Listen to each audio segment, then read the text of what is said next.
This is episode 15 of Hardpoints. This is after Seattle. Seattle was a fantastic tournament. The Huntsmen took it home. Even after making a roster change, Joey D looks so delicious. Oh, looks good, baby. He looks good. delicious in his Break Time Boys t-shirt. Oh my goodness. Oh, you guys are just so gosh darn handsome. I pick you clean like a chicken wing. Don't know what that means. We're going to move on there. If you guys didn't listen to our last episode, prediction. Ooh, that's deep scuff. Yeah, Look at that. This is great. Predictions were pretty solid. Did we all pick the winner, or did someone pick someone else? I think I went perfect, dude. Perfect. Did you go perfect? I didn't go perfect. I went perfect. Yeah. Chris, who'd you pick to win? Did you go New York? Perfect. Yeah, I had Chicago winning. Yeah. Are you sure? Yeah, I'm sure. I had groups right, but I definitely didn't get the winner right. Right. No, you didn't have. Chris picked Minnesota, or was that TeeP? I had Minnesota in bracket, to make it a bracket or make it two bracket. I think Chris and I went perfect then. No, I had New York. but I said I wouldn't be surprised if Chicago won. Yeah. I said that. No, Matt, you didn't pick them. No, Joey D's. I think Joey D was the one that won the predictions this week. So myself, half Chris, point. and TeeP got 4, and Joe got 5. I'm pretty sure. I think I got because you pick Optic to win. So yeah, 4. So I got the 4. Oh, but you got brackets right. Okay. Yeah, my brackets were wrong, but I got the win. I don't know. We'll have to go look at that. But hey, we're gonna throw up the placements right there. Here's how all the teams did. First, Chicago Huntsmen. Second, Royal Ravens. We'll talk on that team. They looked a lot better. Impressive performance from them. Optic Gaming LA and New York taking 3-4. Not too much of a surprise. I thought maybe one of them would make the grand final, but still good placements nonetheless.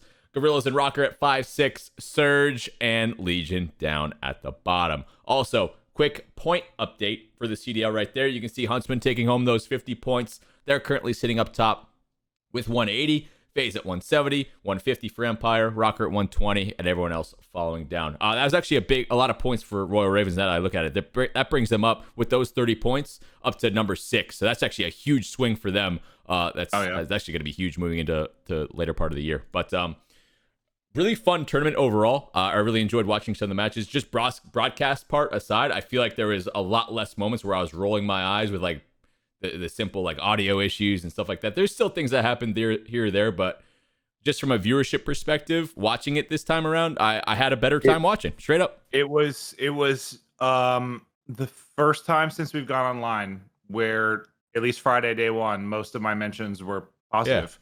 Yeah. Like saying, great improvements, blah, blah, blah. Usually I'm just getting tweeted so much shit just with stuff that's going wrong. Friday, except for like Joe and I's like final match, we ran into some issues because we had this weird, I don't know how to describe it. Like suddenly, so we have this like, it's called like time.is, OBS, which shows like the sync for, make sure we're all synced so you don't have like the audio issues. And suddenly we're about to go live for like a minute.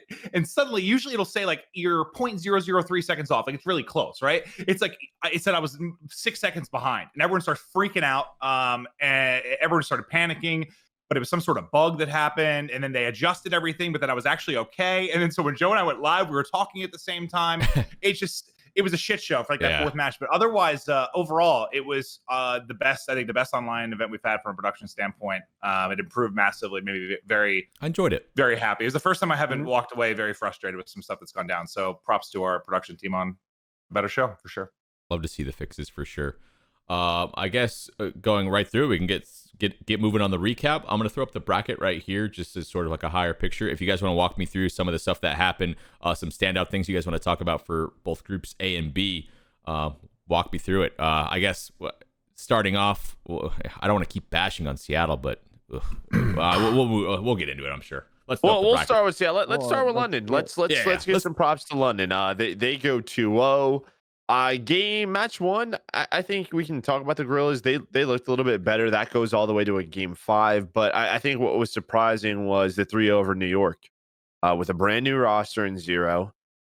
And we talked about it, right? That this was an opportunity for New York to win a home series. You don't have Dallas, you don't have Atlanta here. You're improving. It feels like you're getting better. And I think this was a surprise. It still feels like they have some matchup problems, or maybe it's just consistency issues. I don't know exactly. I can't put my finger on it, but it feels London's like just good. Yeah, London's just good. But even still, like you would think they would get a map or two off of London. Like, it just feels like at times New York doesn't play at their highest level. And I don't know it kind of always just felt that way with like Zuma and attached teams. Maybe I'm wrong, but like it feels like there's always some slip up sometimes in their tournaments. They're always something. You're totally right. Yeah. You said that to me. You and I were watching when we weren't casting it, and they were outslaying by about 30, and they were down 30 points in the hard point. And you go, this reminds me of Old Phase. I'm like, yeah, that zoom and attach. That's like the one thing is the same. Maybe that's not what it is, but like that's what always stuck with me back in like Black Ops 3 and stuff. They're like outslaying heavily, but they're still losing games. That was in the final, right? For Huntsmen, I think. It was one of the maps. They were like just destroying them in the stats column, but not winning the game. Yeah. So but London overall, I mean, They look good. They look great. Zero played well, and I don't know. We could probably like talk in similarities to Mac, but it felt like with whatever Zero is doing differently than Jerd, it has elevated everyone. Yeah. And I don't think you always get that with roster changes. Definitely. The one thing I wanted to note, it was really cool to see like when London faced New York. They were not losing that. I don't know if it was Trey's energy or if it was like the team sort of having his back, but like if you got for those listening that don't know, like Trey was on New York, now he's not. That whole situation, I'm sure he's not happy with it. He got dropped on his head. He got dropped on his head. Now he's on. Now he finally gets his first chance to face against them, and they played really well. So it was cool to see them perform like that. Like it was like a grudge match in a sense. And for what we said about Trey when he did get benched, it's cool to see him in a situation to sort of back to success, because we all know how good he is on an individual level. So, but yeah, Joe, you're totally right. Like, you would think like with someone like Jerd on the team, right? That should cater to someone like Dylan's play style. But now that they switched over, is it just like a kills thing? Do you think, or do you think like Trey's gonna get more kills than Jerd? We can all probably say that. Gonna have a higher KD, but like, is that what's is that what's necessary just to make the game easier on everyone else? Or Crowder, what do you think? I mean, not to bash Jerd here, because I actually do have a very highly respected opinion for him, but he wasn't playing good. No. And the thing with Jerd's play style is if you're running and running and running, and I'm not talking KD good. That's not what I'm going at all. I'm saying he was not getting a lot of kills in general, and he wasn't doing as much as he should have of the Jerd that we all know. So I think with him and Dylan going and going and going and going and then not getting the kills, I feel like that kind of hindered them as a team overall, where Trey comes in a little bit slower of a style, way more motivated than anyone on that London team, probably. Right? He's now back on a starting roster. He's back with his boys. He's doing the thing. He wants to win, and especially when he plays New York, he's beating them. In his mind, there's nothing. You know what he's telling himself in his mind. I'm not going to say it publicly. He's probably crazy in there of why he's going to beat them. So he really was motivated. It's new life to the team, and we kind of saw it with Optic with Chino, and you see it a lot of the times when you first make that change, it brings life to everybody, because now everyone on the team, whether or not this is the correct mindset that people have, and I'm not saying they did, but usually the way it works is everyone on the team's like, new teammate, new team, new me. And they kind of drop all the baggage they had like previously with whatever was going on. Yeah, clean slate. And they work on themselves too. Because it wasn't just Trey. I think everyone kind of stepped up a little bit from London to make them like overall, like what you were saying, how they kind of all elevated. That's huge. So I think that was a big part of it. But I just don't think Jerd was just really playing to Jerd's level. And when Jerd's going and going and Dylan's going and going, and they're both not like really doing that elite tier slaying, it's really hard to win games. So maybe the change of pace helped them out a lot.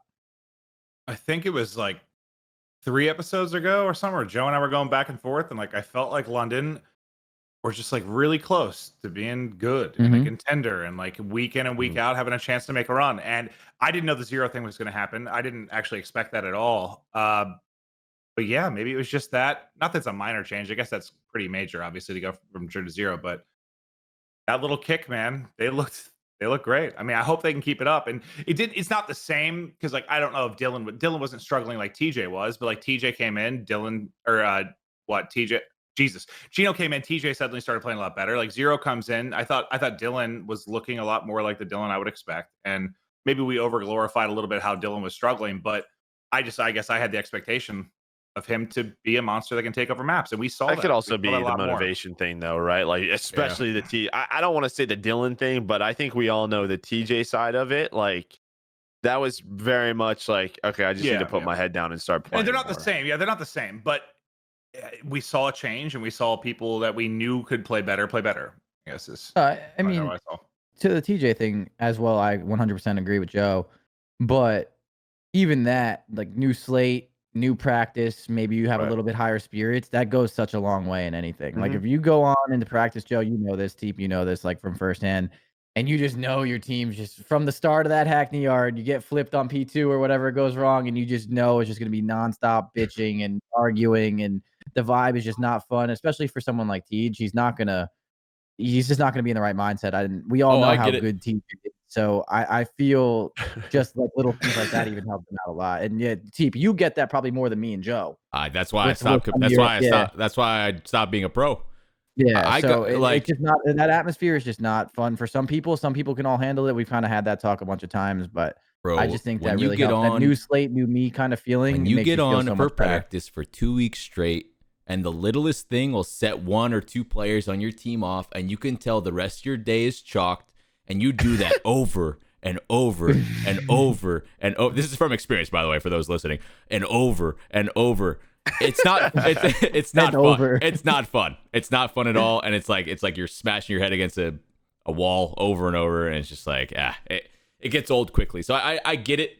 And I don't know if it's like a maturity thing or like a communication thing. Like I don't know how you get out of those sort of ruts sometimes. And the only thing that really fixes it is getting a win some way, somehow, grinding out a win and like restoring some sort of hope on the team, but getting a win or change in the roster. Yeah, straight up. Yeah. It's terrible to say because I really don't think it should be that. Like you don't need a change to snap out of your slump. You shouldn't need that. But that is the quickest fix most of the time. And I feel that's why you see that happen a little bit more than sometimes it even should. But it's just that new slate, new me, new team kind of vibe, even though if it's just one change for like one player, goes a long way. And I think you see that in a lot of players a lot of the time. And they were just like a lot more balanced. Like I feel like when we highlighted them, and I haven't looked at sets every single event, but it was usually like Wuskin like a 1.2, and everyone else was kind of struggling. Like now Wuskin was like what, a 1.03, but they were like all there. They were like all just right around a 1, and they played a lot better. I want to see London stats without the final. I feel like that's true. That's true. Because you know what I mean. I feel like that swayed a lot of their KDs back towards a 1. Even if it shifted a little bit, like it's not gonna. I wouldn't think it would that much. It is a lot more even than what we saw before. Yeah. You're definitely right on that. Their search was really good though too. I mean, they won 2 searches against Optic in semis. Like, and their search was off with Jared. So maybe it is just as simple. Like the guy was winning more 1-on-1s. Like talking about Zero, but you wouldn't expect that, right? When you make roster changes, search is always a tough one to figure out. But I mean, the semifinal versus Optic, like they outplayed them. The Arklov really, really well. I think they just hard countered them. Clint and I talked about that on broadcast, but hard. And then even the Arklov in the final versus Chicago, like they played their searches really well. And that's going to have to be, in my opinion, a focal point for them. Like, they have to be solid in search and destroy if they want to go deep in tournaments, just like they did.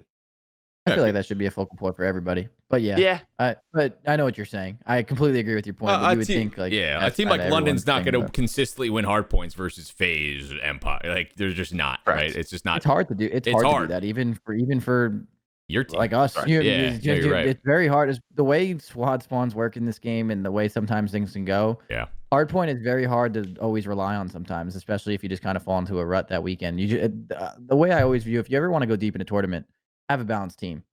You show up one weekend, you guys know how this goes. You show up one weekend and your dom sucks.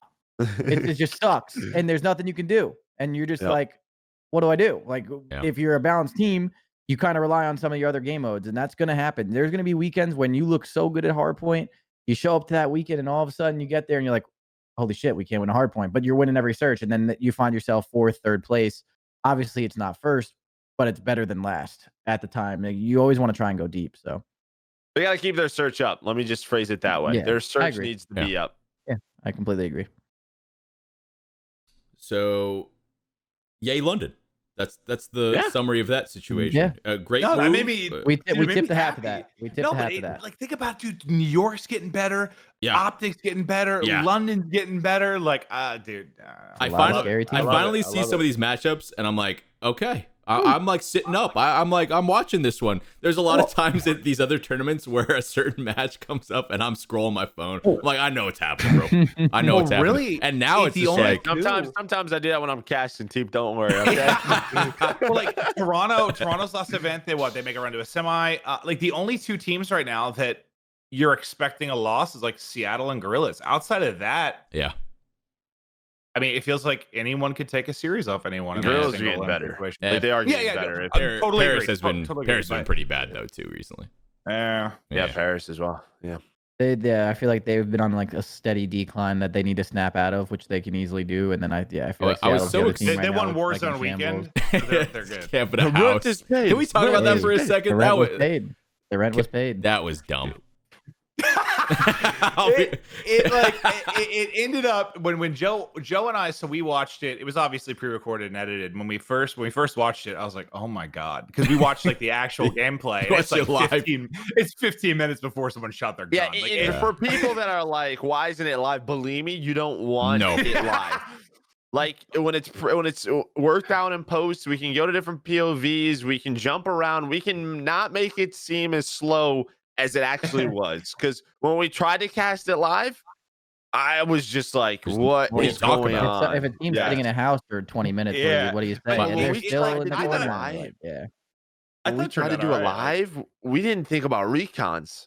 Yeah. Mm-hmm. So we're like, all right, how's this going to work? And then we saw everybody land everywhere and just start doing recons. And literally, I was like, Clint, everyone is just going to do 4 to 5 recons and rotate. That was it. That was it. You got to make kills mean a lot. So I was watching that. There'll be changes. I was watching that. I was having a laugh, and it was on Ricky's POV, and he ended up dying in a house to somebody, and he's like, dude, like we don't even need a fucking kill to win the tournament. Like, why are we challenging? It's like, he's right. Pretty much, dude. I was laughing. He's like, which needs to go. That mindset needs to get out of here. Because the thing is I think it's a really, really cool concept. I thought this specific one was pretty stupid, honestly, just being very transparent. But it's such a cool concept because you cannot tell me the gulags were not awesome. Yep. 1v1 slash versus all that was so cool.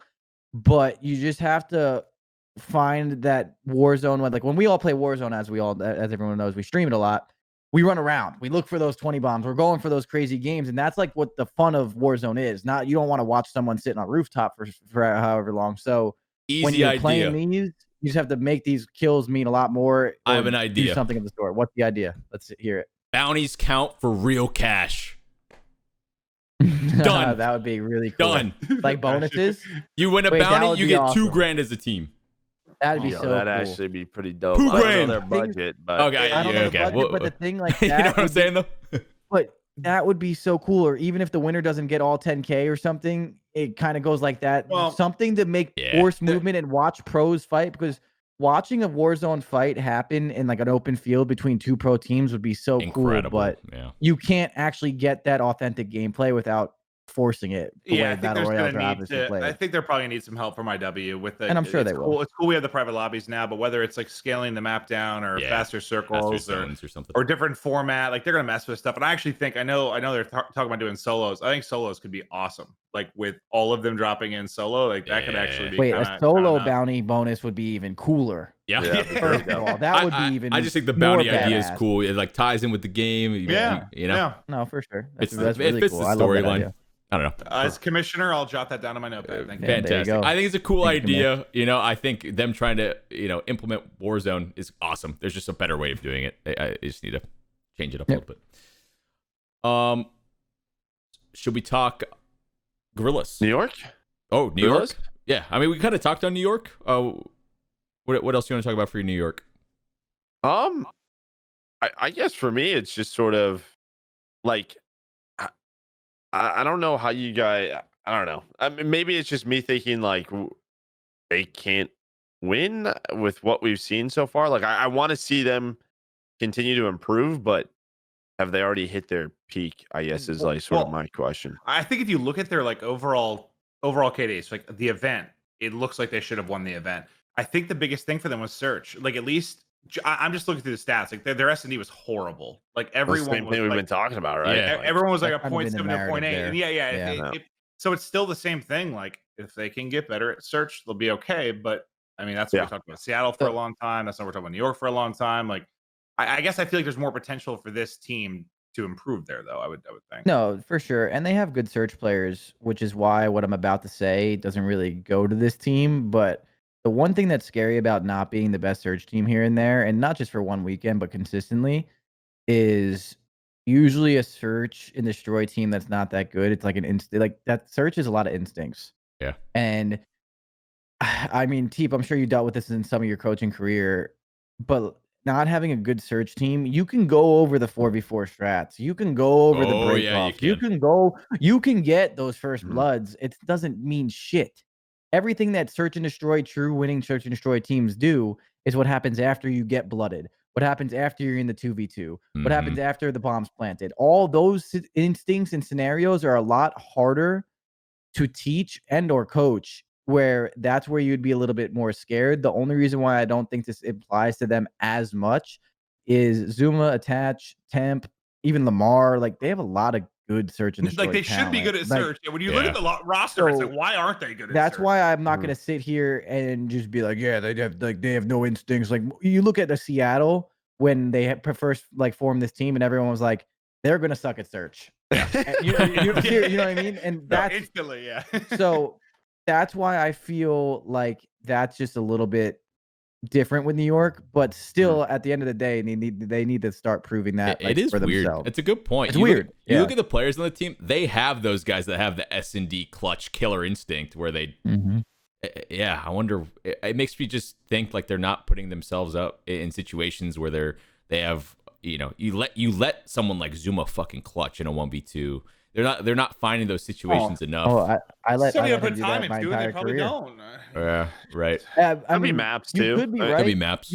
It could be map vetoes. It could be a lack of practice. I really don't think it would be though. The way New York practices, and from what I know, like knowing Lamar, like I think very highly of him. Usually, you're not going to get like under practice team with those players on that roster, and including their coaching staff. Like Revan's pretty motivated. Like, yeah, I don't know. I could be wrong, but I just feel like under practice is probably not what it is, but it could be. But it's also hard to practice those 3v3 situations unless you're really playing. Yeah.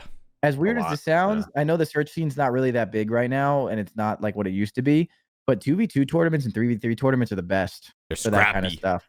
Because you don't have every lane open, so you have to get those natural timings in your head of if we have 3 people here and we leave this open by the time, like if 15 seconds into the round, they could flank through, like things like that.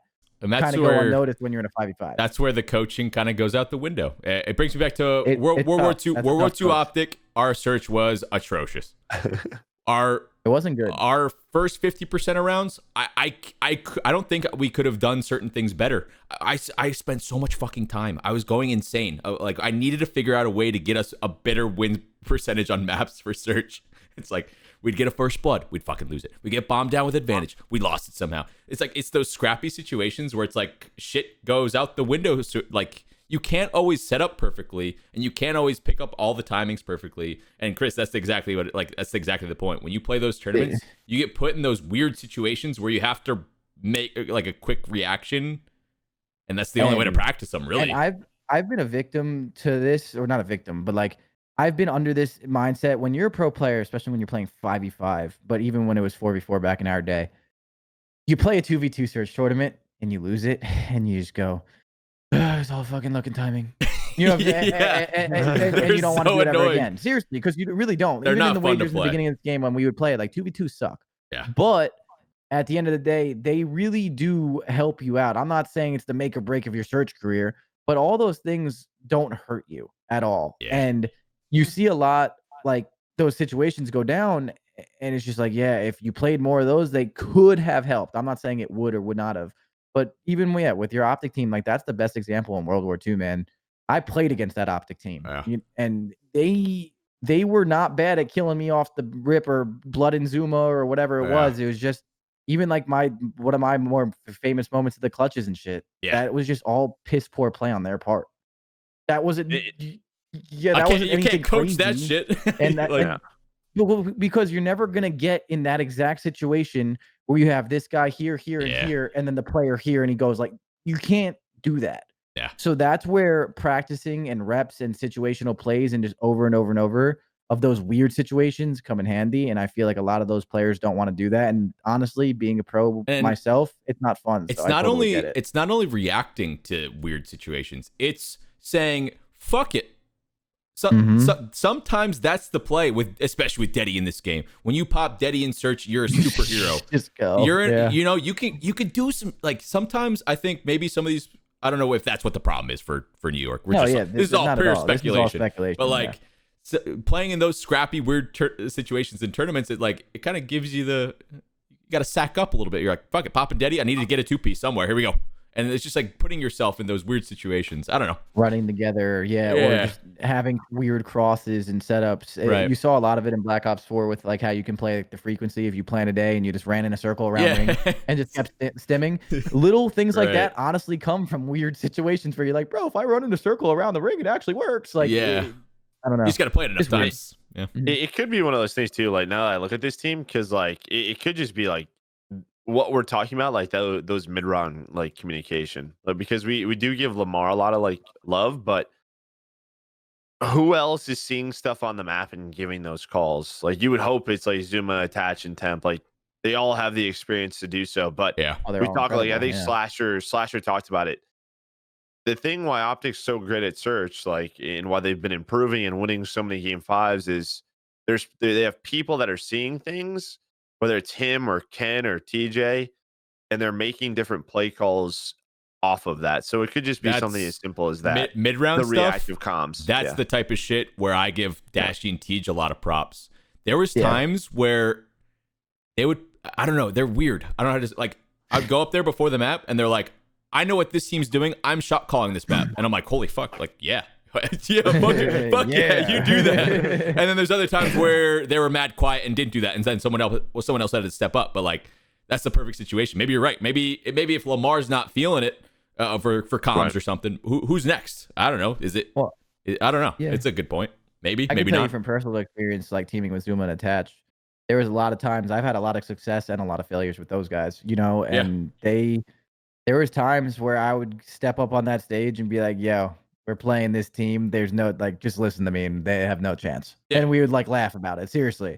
And then there were some times where 2 rounds in, I'd be like, bro, I don't know what the fuck's going on. And then Tommy would be like, all right, listen, we're doing this. I'm hitting middle. Chris, look over me. Done. And I would never be like, no, I'm the leader. You listen to me. I would be like, all right, bet, let's go. You know what I'm saying? Like, boom. Like, I don't know. That's definitely what we. It's tough to say. Better. We don't know the team dynamic. Yeah, no, this is all speculation. It's just weird. Who knows? It's weird with their team having such good. Their S&D sucks. That's what we're talking about. Yeah. How do they fix it? We're just talking. For sure. But yeah, that's just, they don't look bad at all. They have the potential. I wouldn't be surprised if we see them in a grand final very soon. S&Ds is the Achilles heel, definitely. Guerrillas. Want to talk about so is this a rumor that we have on here? I mean, there's pictures of them playing like scrims with Saints for Spart, and it's pretty apparent. Like if you look at the stats, like Spart's been probably the one underperforming, like the most for them. Yeah. So I had a feeling this was coming in, but right now, the big rumor is that Saints is playing for Spart, and I mean, you look at their stats, they're pretty darn good. Besides Spart, I mean, everybody's over a 1. Vivid's at a 0.98. They go to a game 5 with London. They had a stats are good. 4. Wow. Yeah, they beat Seattle. They go game 4 with New York. Like it feels like they're close. Like they're very close. Maybe it is just the Saints who can, help them win some more gunfights. I mean, that's what I brought up. Something as simple as that. Saints ain't going negative, bro. No, he's not. He's not. I mean, he could, but like based on history, it's rare that he ever goes negative. The way, for sure. Yeah, based on history. So maybe that's all they need is a little bit more firepower, and now we talk about Guerrillas really competing in these series. Yeah. Well, the only thing that's weird for them is, didn't he bench himself? I don't know that story. I don't know the full story there either. I heard he benched himself, so I wonder what's making that too, him but unbench him. I don't really know. That would be the one thing I'm kind of like worried about, but I definitely think that Guerrillas, I've said this before, they're not as bad as they're coming off right now. Oh, no. Listen, I looked at this earlier. Listen to this. So they were pretty good in search. They have been decent in search. All right. Mm-hmm. I'm going to read through the KDs and search for them. 1.48, 1.6, 1.53, 1.36. That's 4 of them. That sounds Impressive. insane, Wow. right? Spart, 0.48. Like, I don't even know how you can't even put that on Wow. bomb carrier either. No. I know, but like how yeah. that's insane. That is They're like so all low. they're all at a 1.5, and then he's at a 0.48. and I don't know what's going on with yeah, Spart. that's but like actually- that, when that's your crazy. team's That's doing wild. that in search, like the round should be easier. You would think so. Like that's what I was thinking. Like typically, yeah. I mean, that's what I would think. Like if 4 people are frying like that, you should be doing okay. But I don't know. That is very low for those other stats. Wow. I mean, they went 3-0. They went 3-0 in search. Yeah, no, they've been good in search. Yeah. It's just I just looked at their like stats for because I knew that's like the one where they were solid. I Or saw 3-1. Sorry, they lost game 5. I saw the yeah. 0.48. I was like, what in the hell? Like, Yeah, that's actually crazy. I mean, they're still winning, so I guess it's not that big of a deal. But it doesn't help his conversation to be in the No. starting lineup. Yeah. That's for sure. Yeah.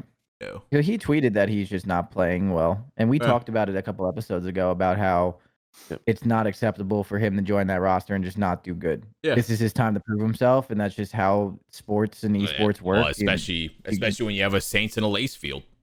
Just waiting, Like- which is even crazier that they're not starting, and we don't know that story.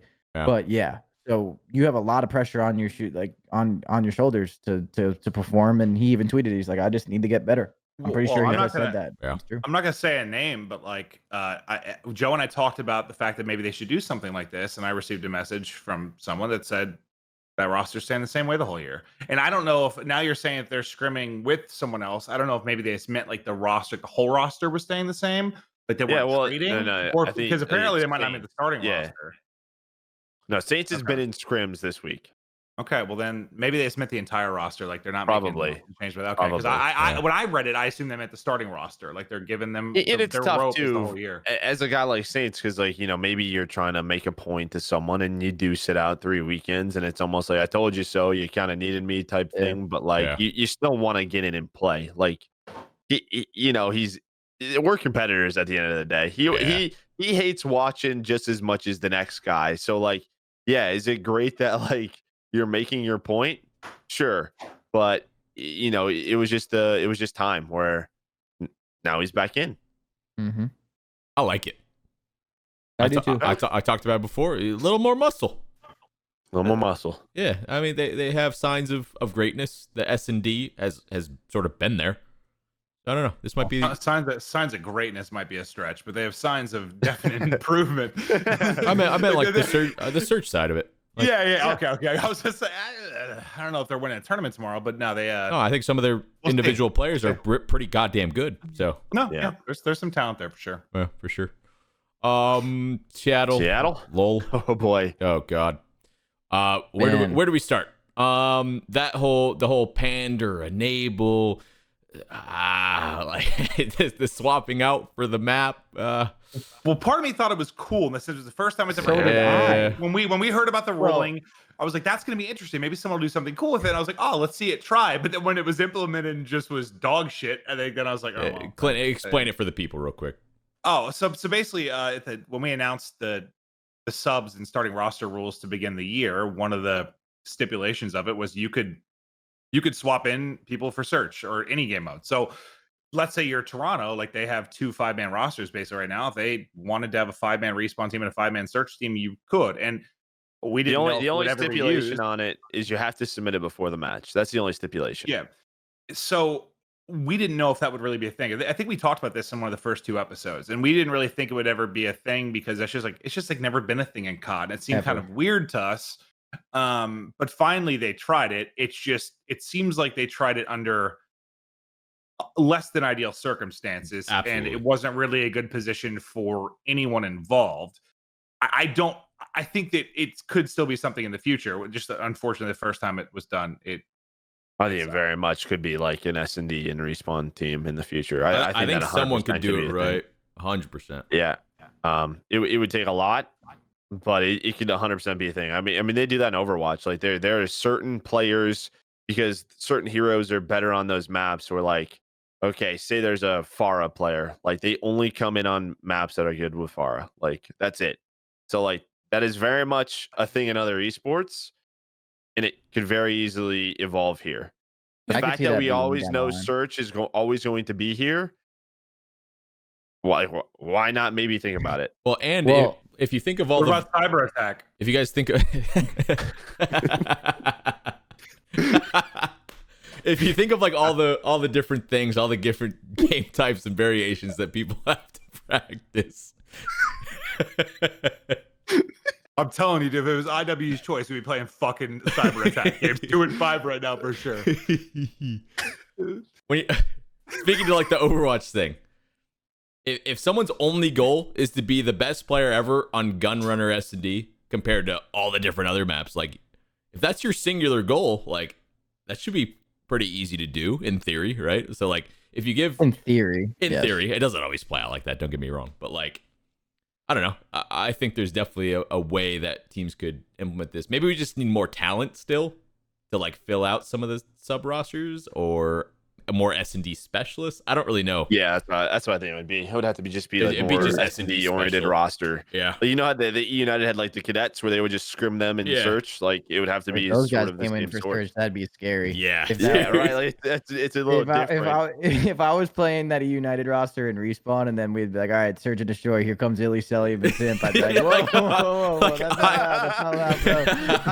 Yeah, I mean it'll be interesting because that like dynamic of having a 10-man roster and getting, you know, it's all right, game 5's up. It's like, do you really want to sub out an Octane, right? Like, you know, but that could be a discussion for the future. But they tried it and it didn't go well.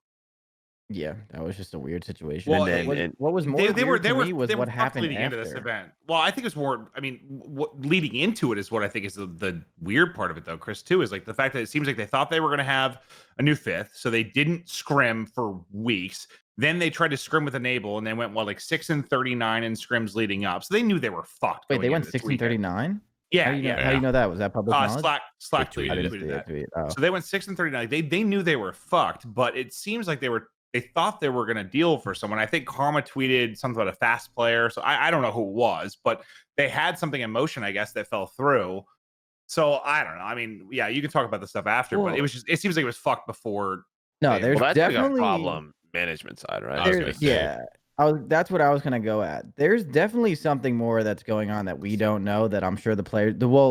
Let's just be honest here. The players, I've never seen a more frustrated team on a social media platform than after they got eliminated from the tournament. Octane was tweeting about how he just doesn't want to be a part of anything anymore. I texted Sam immediately because I was worried. I know. I was going to as well, but I've also been in that position. And I've tweeted stuff where when I get that text, I'm kind of just like, dude, like I don't want to explain it again, so I didn't want to bother him. But seriously, yeah, like I've just never seen a group of frustrated players like that. They were all tweeting out that they weren't happy. Enable was confused why he got benched. Didn't even look like he got a reason. He was just kind of like, oh shit, there I go again. I don't know. It looked really, really, really weird. And I just feel like it on management side, something's just not being communicated with the players. Well, there had to have been something of, okay, we're in discussions with this guy. If you're not scrimming for 2 weeks, listen, I don't know about it nowadays, but I knew every single day during roster engagements who was on my team and who wasn't. There had to have been updates. Okay, we're going after Maven. You know, this is our guy that we're making for the roster changes. We'll keep you updated. Did they just not talk to each other for 2 weeks? Like, you guys don't have to scrim. How's that not a daily conversation? Yeah, like how is that not? Really well, it's not looking good, guys. A day later. Okay, so we're not gonna figure it out. What were they doing for 2 weeks? They had it. They must have had it locked in, and then someone was like, "Nah." But right? Something weird happened. But if it's locked in, though, it's locked in, and usually that's like when it's inked, it's locked in. Someone got cold feet, dude. Someone didn't want to spend the cash. Someone dropped the ball. It's just so weird to me. But when we scrim them, so we scrim them before their matches. We actually like played them, and they had Panda and Enable in the lobby. And at first, we were like, "What the fuck?" We had no idea what was going on, and we were like, "What's going on? Why are they both in here?" And then I guess they were obviously going to do what they're going to do. I just don't know how. Players are confused when they get benched. It looked like Enable got blindsided. Could we talk about this roster really quick? Don't they have Proto on their bench? Yes. Yeah.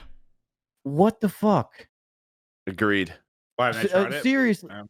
Seriously, at this point, you can't really get any worse. No offense, they're just not doing well right he's now. a fast He's a sub, right? fast- he's a faster fast player. Sub. He might not be the highest slayer, but No. you're kind of limited for options. So I'm just surprised that hasn't been tried, but there has to be more that we don't know from Karma's tweets, Slack's tweets that I didn't see personally, and even Sam's tweets. They're all frustrated. There has to be more that we just don't know, and it just doesn't make any sense. I know it was bad when Apathy's tweeting. Yeah, the other players, even his too. The other players bitch to bitch. When Apathy was tweeting, I'm like, all right, someone fucked up.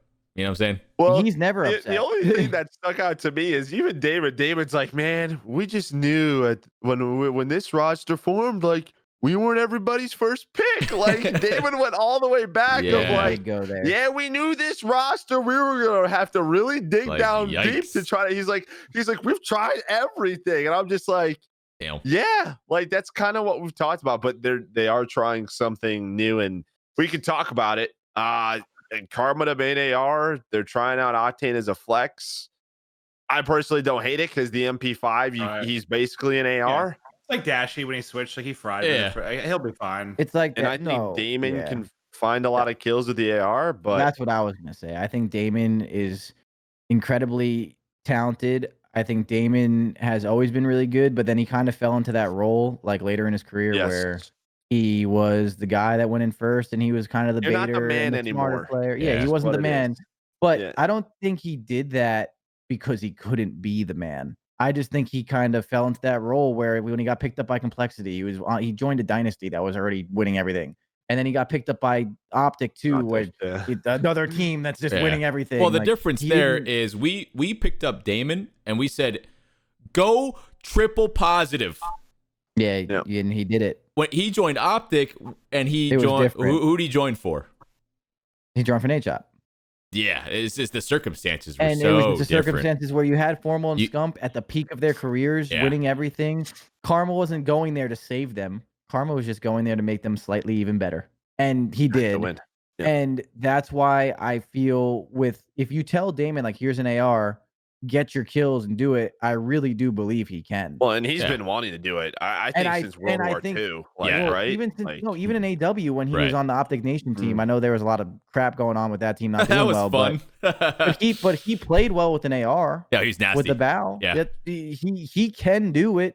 The thing that's weird is obviously Sam not being an AR, but if Sam learns the play style of a sub, I've said this for years, and I'll continue to say it. If you put an AR in Sim's hand right now, he's one of the best ARs in the game. I believe it. It's if you can shoot one gun incredibly straight and be one of the most talented players, and he can use any gun. It's just all the play style and the movement, though. Sam has always been a higher sense player too. Like he was one of the first when he started like making waves during like AW and shit. Like he was a faster sense AR. So like the guy can get cracked. That guy, man. The guy can get cracked. Guy's playing on like 9-9. You're like, dude, what? I just feel so bad for them, but mostly I do Sam. too. Like I feel for all of them, but mostly Sam because he could be the best AR in this game. He is the number one overall activity of the year. Now because his situation, he's not going to be able to run it. He should be on a team that is winning tournaments. He is on a team that cannot win a best of 5. Now, it's not to say the other guys couldn't either, but they are not in his tier. They are not at this point of their career. Not Sam right is now. literally in the prime of his shit on everyone career. And doesn't this happen in sports? I just feel for him. Yeah, no, it does. It does. I'm just saying, me personally, as like a friend or a commentator, like it happens every year. It's like, but the one thing I will be like the devil's advocate here, and I love Sam, and I agree. And Sam was actually one of my favorite players to coach. Very easygoing, incredible player. You kind of send him to go here, and he gets a bunch of kills. It's great. But this year, Sam, I'm sure, I don't know any of this, but if you're Octane and you're coming off that 100 Thieves run, you're the best player in the world. You were the best AR in the game. There was no argument last year. I heard he was the best player of Black Ops 4. I would argue that. You could, but I'm talking ICR. You really couldn't argue anyone better than him. Now, obviously, there was people that were really good, but he was up there. Yeah, he could make any team he wants. Yeah, right. I still don't know how this team can. I don't know all that stuff. I don't know. I don't know what goes on after that. Exactly. I'm not saying anything else because I really don't. but he could have made any team he wanted. So I'm sure he had more say. You gotta in be the. how, You gotta make yeah, a I don't know. fucking power play, bro. There was a last second. I don't know if it was Seattle or Dallas, but that roster I know. fell through. Well, It was the rumor of yeah, I know Octane, that. Alec, Pristini, and then 2 more. And I thought don't. Envoy had something to do with that. Maybe Envoy and or Hook 1 or more. something. I don't remember. I think Hook as well. It was something like that. Like there was a very good team. So it was Hector's fault. Hector fucked it all up, probably, right?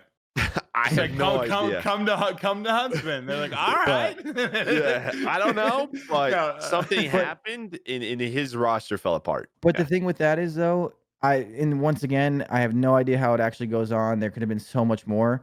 But if I'm Sam and I do see something going wrong, or a roster does fall through, like he's so good where he could have probably went to a lot of the rosters and still bullied his way on. He really could have. Someone's gonna sketch because he is that guy with an AR, and on top of that, he is also someone that's not toxic and he's a great teammate. Like no one leaves teaming with Sam and was like, "Wow, that sucked." It's very rare because he doesn't really give off that vibe. So I like Sam a lot.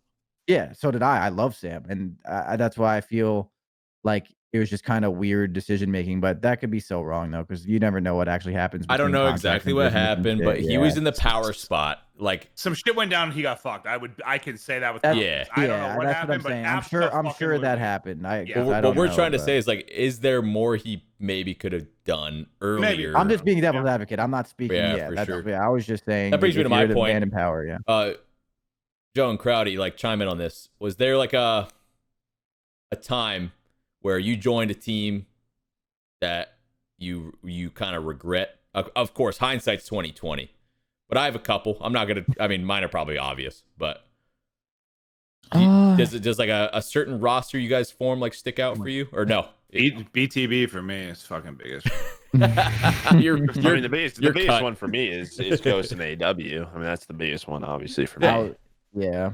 No, for me, for me, it's joining the Optic Nation team. Like I was where I was at, I could have joined. There was like one other team that would have been way better. I think I remember. I think I know. You probably know which team, but I'm trying to think. I still can't believe we had 2 teams under man. one org in the league. Yeah, so weird. That was a thing for a while. What was my career? Before Ghosts, I don't remember. In Black Ops 2, the one thing that I almost regret, but I don't regret, was I stayed loyal to one of my teams when I could have ended up being on Envious, and I never did. And that was like with Ray and stuff. And I always really wanted to play with Ray because I always thought he was really good, and like a lot of his teams did good. And I thought we would have got along in the sense of like the way we thought of the game. Right. But I never really joined too many rosters that I regretted. I was the guy that got dropped my entire career. Oh yeah. Yeah. There was never a lot of times where I was in the driver's. I mean, early Optic days, like I was in the driver's seat, but like I was like it very much you were switching out one player and it wasn't a big deal. Like deep into Ghosts, like I wasn't the guy in the driver's seat until I made the JCap formal team. Like because Ant and Jay basically said if we don't get Chris, and Ant and Jay's stock was just really high after champs. They were like, if we don't get Chris, like we're gonna leave for I was like Optic Nation or something. So I was like, well, I gotta hang out. And then that team stunk. So I was like, okay, Mike, it's my turn. Like I get to make a roster now. So that's what happened. Yeah. Wait, who would you guys try to get? Who what? Who did you guys try to get? If you got Nameless and Jay didn't get. Nameless and Jay wanted Parasite for Ray, which happened. I do remember this. I do remember this. But you guys if they didn't, well, we didn't. So we had second. You didn't. Well, but you guys made no progress. Everyone thought that was going to be the team that like was like, oh, this is the team that takes out COL easy peasy, and you guys didn't, right? Okay, I do remember that. Never mind. Well, it's not easy, but anyways, not easy. You know what I'm saying, but yeah, but it was like because they were in the driver's seat. So I mean, there's not many. The biggest one for me is just like, although I mean. Nobody knew AW was gonna be AW. Yeah. So like, how the fuck was I supposed to know? Like, me, Cap, Nameless, and well, Clay afterwards was fine, but we were on like we thought we were on the mountain. Like we were at the tip of the peak of our careers, thinking, all right, we replace a really good AR with a really good AR, and we'll be fine. AW hit like a sledgehammer. Yeah, and then I'm in a pre I'm in a private game throwing smokes in AW. Like, yeah, okay, like because my smoke strats and ghosts were great, but let me tell you, they didn't work in AW. No, so. not at all. Nobody can prep for that. So yeah. I do remember that now. It's just interesting to look back because it's like Clint said it. He's like he's in the prime spot, and now he's got to deal with this shit. I don't know. How much blame do you put on the management? I don't know. Stuff's weird, and just there's just so much more to that story that we don't know. The way the players players reacted after that, it was just like, oh god. Which is what caught me off guard, because I really do think everyone's frustrated when they lose. I've been there. You guys have been there, obviously. But the way every member of that team tweeted after that happened, I was just like, whoa. It wasn't saltiness. It was like it was like sheer we like tried. disappointment. We tried. Defeated. They were just not happy. It was like defeated. Yeah. And again, this is going to happen. Like their businesses now. Like there's going to be some GMs and managers who are like, I just want to win. I don't care what it costs. Yeah. There's going to be some other orgs who very much have a P&L sheet, a profit and losses sheet, just for the people listening.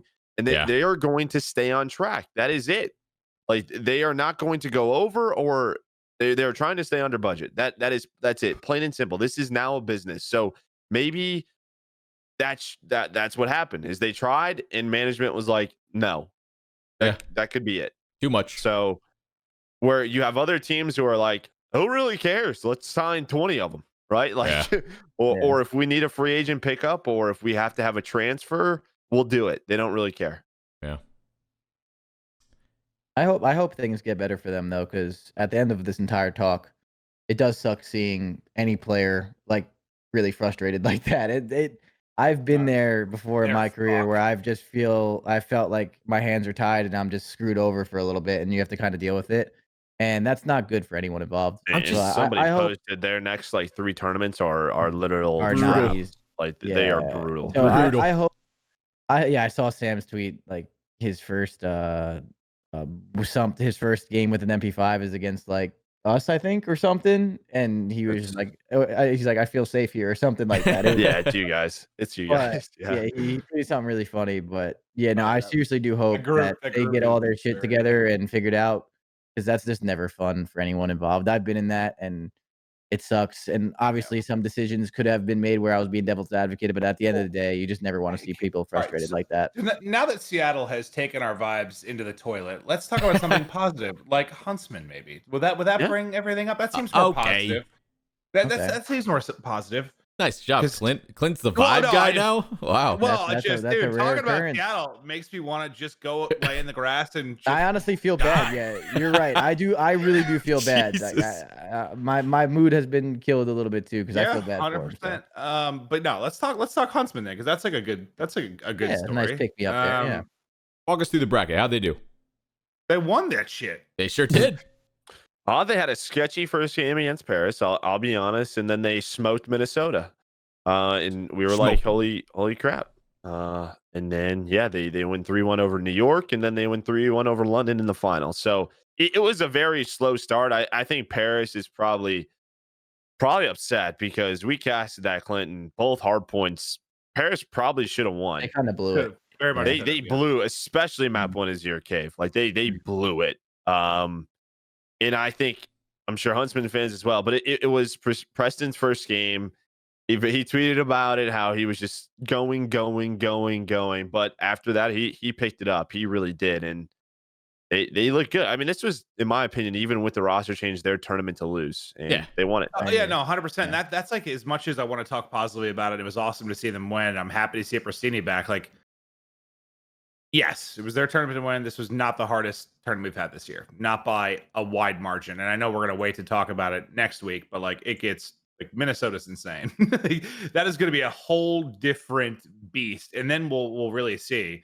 So like I mean, I'm convinced. I guess I am convinced that they are at least as good as they were with Gunless. I don't know that I'm yet convinced that they're better than that. Now, could they be? Will they be? Sure. I just don't know that I don't think we can know just from these 8 teams that were here. Because the only team that we would talk about being in the top 4 that they beat would be Minnesota. And Minnesota has been struggling, obviously, the past month. And and this isn't to upset Huntsmen fans. I know you guys are all excited, but I don't think we find out till 2 weeks from now, like what they're really made of. Good point. And it's interesting too, because like, I mean, I'm happy for Pristini, and I know like TeeP, you could speak to it, and Chris, like you have your role guys, and like he's the route man, he knows how to play. But like when I look at it and I see everyone over a 1 and him at a 0.84, had they not won this tournament, I just cannot help but think how much this narrative would be flipped. Yeah, and everyone will be going at Pristini, just because of stats. That's just how it is. But since they won, for now everybody loves them, and I'm really happy for them. I'm happy they got the victory, but they didn't win this tournament. I'm just curious what it would be like. I don't know. I see what you're saying. I agree. I think it's kind of tough to judge them right now. Yeah, with that tournament that they won. Difficult. It's difficult. But a tournament win's a tournament win. You can never take it away 100%. from a team. And I 100%. think they had obviously a lack of practice, and they were brand new, and it was tough for them. So for them winning is still impressive in my opinion. The only thing that scares me with this team is I think they're going to get really, really good practice with a little bit of better vibes, and they're going to get a little bit more along better in the practice, which means Scump plays better, Formal gets better, yada, yada, yada. We talked about it last episode. We don't have to go back into it. What scares me with this team is, God forbid, they do start losing. What happens? Yeah. That is what's scary, because 100%. it's just what the Huntsmen fans do. They're very passionate about their team. If you don't win with Huntsmen, and then like those players, you get shit. It's just what it is. Which we kind of touched that 2 weeks ago. Yeah, and exactly. So that's going to be my biggest thing for that team, is if they start losing, like how they deal with it. I think they're going to be an incredible team. I think if they get good practice, they're going to be the Huntsmen. They're going to be great. Yeah. So, I'm curious to ask you guys, like, what was your biggest takeaway? Because my biggest takeaway was not anything to do with Pristini.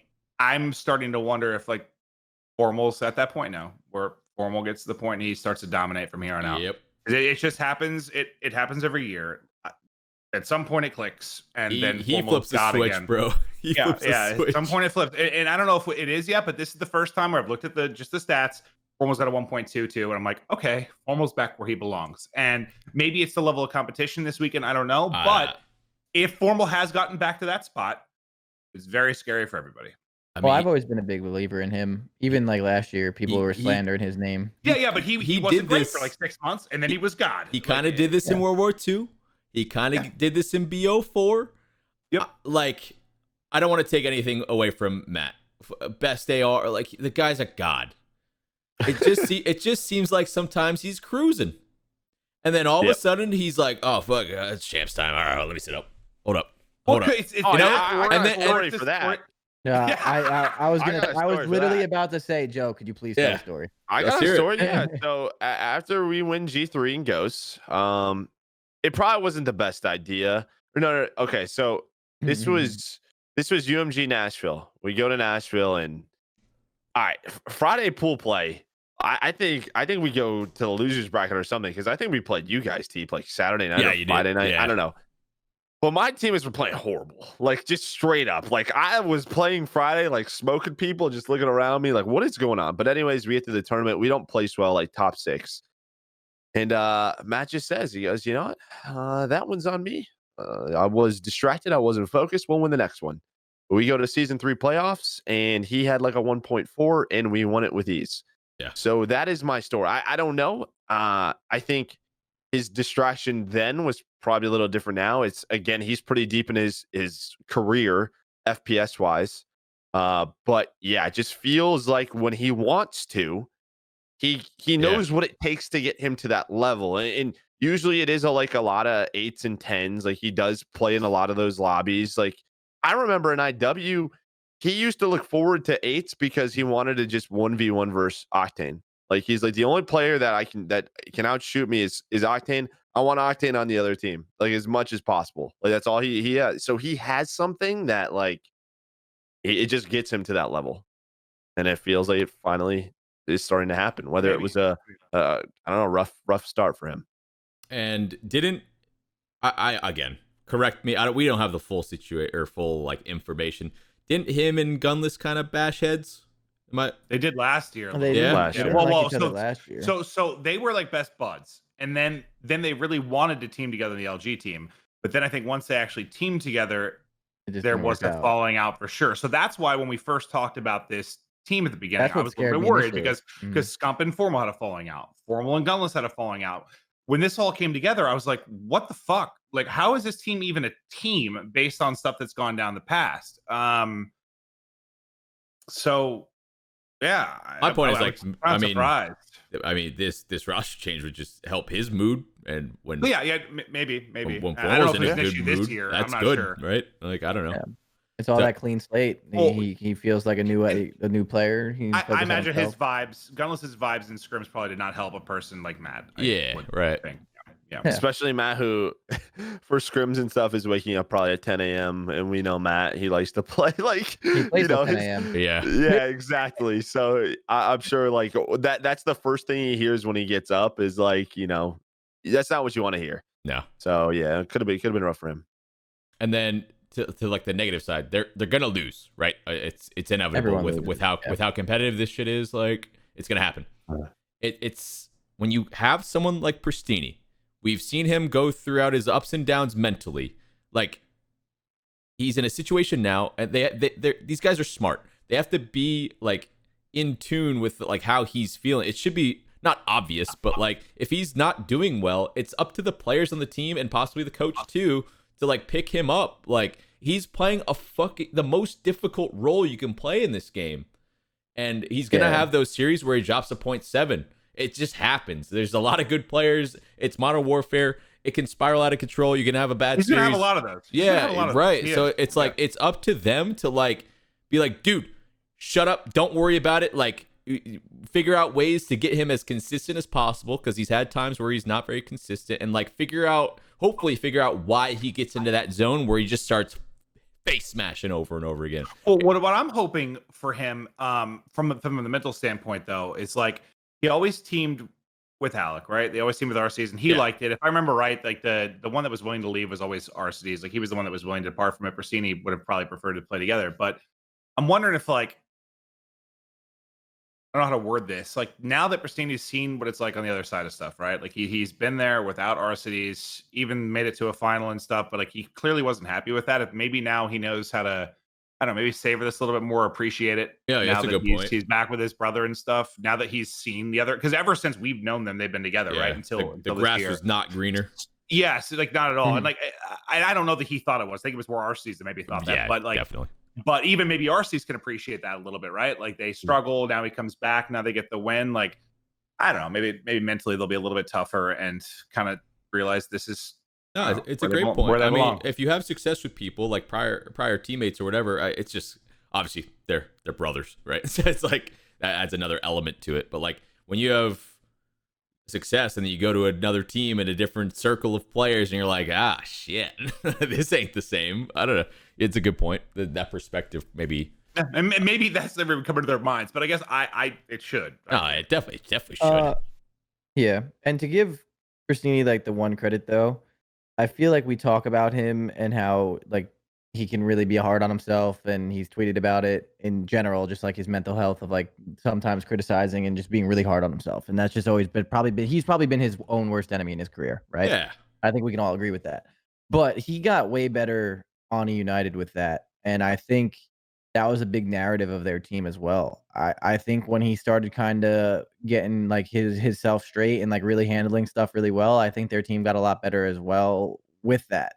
And I think he's come a long way is what I'm saying. And I think he is a wholly like different person than what he was before. And I think that's really good for him. And I think he should like, I don't think the worry of what we're talking about is more of just like a talking topic for it, but I really don't think it's going to be amplified as much. But at the same time, the Huntsman fan base is completely different than the United fan base. So there's two sides of it, but I do think he has come a long way with that, and I think that's a big thing. But to add to your point with teammates, being the player that's always been hard on himself as well in my career, having your teammates that truly have your back, that's why I loved Priesta a lot, and like some of the players I played with, like Zuma too, like having people that have your back when you suck or when you're sucking, on stats wise is huge, and it does keep. It does keep you in a completely different mental state of okay, like I don't have to worry about getting my ass dropped right now. I just have to focus on getting better with my team. When you're worrying about yourself and now your job's on the line and there's more to it, it's a whole different world. So I think that's the most important thing of like that brotherhood of that like that team vibe. If they have one of those other than his brother, I'm not including Alec in this Yeah. because that's his brother. I'm talking about the other guys. Like that's gonna go a long way for him, in my opinion. Totally. And just in general, that Thank God. I feel like that culture is really important. I gotta say, for me, like in my career, thank God we won so much. I was the 0.95. If we lost a lot, I wouldn't have been on the team. You're looking over your shoulder. Yeah, I wouldn't have been on the team. First thing I thought when I looked at the stats for them, I was like, had they lost, this would be such a different. It probably would have been the same. Like if we won, our win percentage was high enough, and we were like dominant for long. Like that's why I was able to do what I did. Like that was, it's just like you gotta fucking win. You gotta win. And if you're not winning, trust me, I know that. I remember waking up. To this day, I remember waking up at my friend's house to a text like, "Hey, Aches and TeeP took your spot on the Nile with Zuma and attached." Yeah. But it was like really, or Zuma and Saints, and I was just like, "What? We just got second place." Yeah. Like I was so confused, and they're like, "Yeah, sorry," but then it all got reversed like in a day. But it's just you were just never safe if you were not getting first place with that role. I just remember that so vividly. Yeah. There's never been a team that hasn't had that guy, right?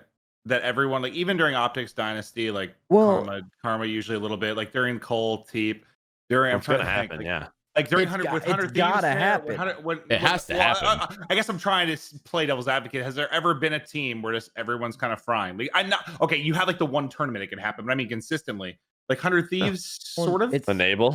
Enable, yeah, it's not playing that well. Well, I but feel people don't realize that someone is. I know. No, I get it. I'm more just asking. Has there ever been an example of that not being true? No, I don't think a team has ever won like 3 events in Like a year where they're all success? just trying long term, where they just none of them could just be stopped. It's too competitive for that, and someone's got to go in first, and someone's got to get the trade, and that's just what it is. So and that will always be actually, other than I guess some of FaZe's victories this year, I think that might be the outlier right now. Yeah. I mean, most of your guys, I think, at least when I went through the stats, like people use everyone's frying. Yeah, but I mean, the narrative of our team is major. Yeah. Everyone just throws him under the bus for absolutely no reason. Yeah, that's true. Once again, it's it the is a same narrative thing. Yeah. You have Major sitting behind Simp and Abeezy running around getting every goddamn kill on the map. Like, what do you want the guy to do? Right. But people don't look at things like that. Well, it's just weird that it's always like that's always the default. Even for us, just because we don't maybe have the resources for stats to put context to everything sometimes. And of course. For the fan bases too, but like everyone just sort of defaults to that. Like as soon as that good team is losing, then what do you jump to? You jump to the guy with the low stats. But as long as you don't let that actually infiltrate your team culture. Like when we lost at Dallas, I came on this podcast and I said we got embarrassed. It was whatever. I thought I gave the whole speech. But Major Maniac specifically got a shit ton of hate that day, and he was talking about it to us, like not upset. He was just like he was kind of laughing it off, and we were just all laughing with him. Not a single one of our guys were like, "Oh my god, what are we doing? What are we like?" That's just not the culture. And but if you can get that, I feel like that goes a long way for like your team and your brotherhood. Yeah. So to the 4 members on the team that are not Pristini, support your guy. Don't be dumb. Hey, they just won though. I'm sure. So maybe a month from now. Yeah, I was just saying it's a thing that they had to handle business, and they did. And now we know at the Minnesota event in next weekend, they have a test. Right now it's the true test. So they did what they had to do. Oh, they actually no. Okay, so they are super blessed. I forgot what side of the bracket they're on. All right, we'll talk about that next week. But they are super mega maximum super blessed. We'll save that. For the other group has FaZe, Rokkr, Empire. Wow. Okay. Yeah. Okay. They have Guerrillas, Ultra, Mutineers. They are super. Anyway, yeah. That's next week. insane. Sorry. All right. Final point for Huntsmen. I think they looked so goddamn good for not having Pristini for that long, and that's scary for the rest of the teams in the league. That's where I want to leave that. Yep. Let's talk Optic. We talk Slasher. Dude. God, let it go. Damn, he's good. People forgot, bro. People forgot. Dude. they are this far away from winning multiple events. Like, and I don't know.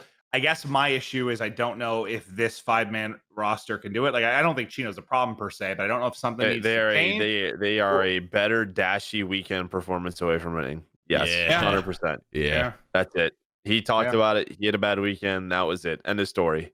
They are a better. I mean, they went to game 5 after game 5. He was like 1 in 10. He was like 1 in 10 in a search. He was he had a 0.9. I mean, 0.9 for Dashy.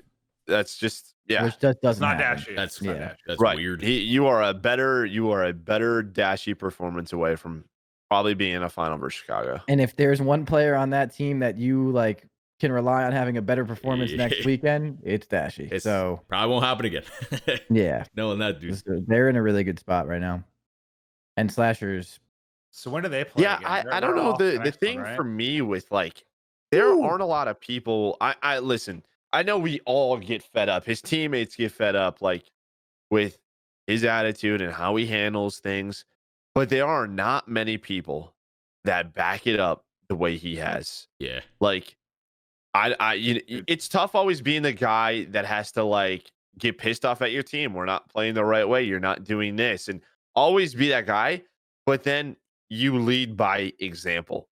Like you. Do people know how difficult that is? Like, think about the one scenario that happened there with them. He bitched. We know he makes excuses and stuff, but he bitched about the server, the central server issue for the first Minnesota series. He bitched and created he set himself up to fail in a way, you would think, because of all the excuses.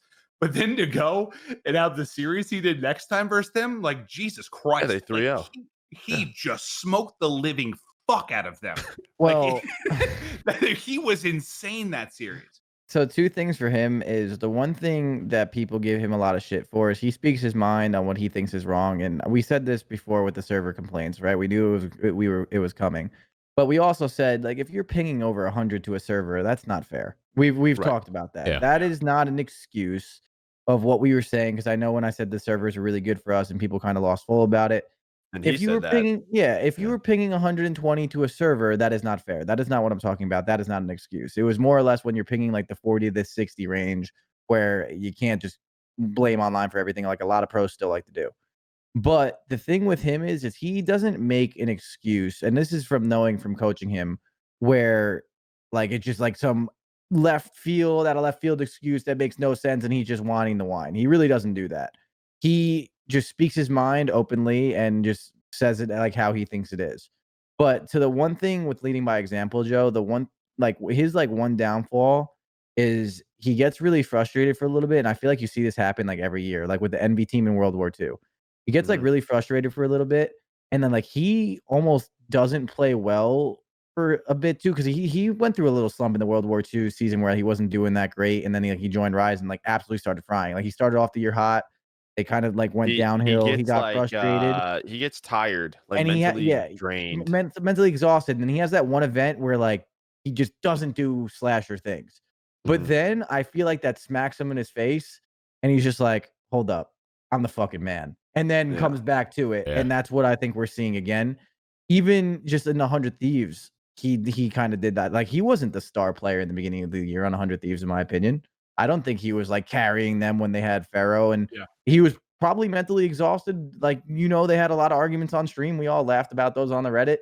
He wasn't happy, but then that kind of smacked him in his face, and then he was like, "Yo, like, I'm fucking Slasher." And then he got the MVP at the one of the next events. This is what he does. So he leads by example majority of the time, but it's usually that breaking point of he kind of comes down like rock bottom, says like, this is just so frustrating. I can't stand with this guy's late. This guy's this guy's that. But then like he kind of gets over that hump, and then he becomes the best player in the game.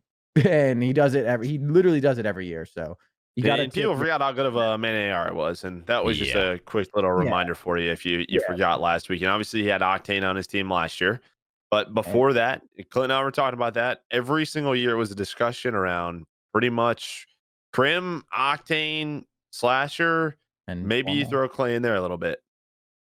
Well, that was like recently, formal. Sorry, formal, Because it's like the best ARs. Yeah. Now, did I say Crim? I meant formal. Crim, Didn't mean Crim. I meant formal. That's what I meant.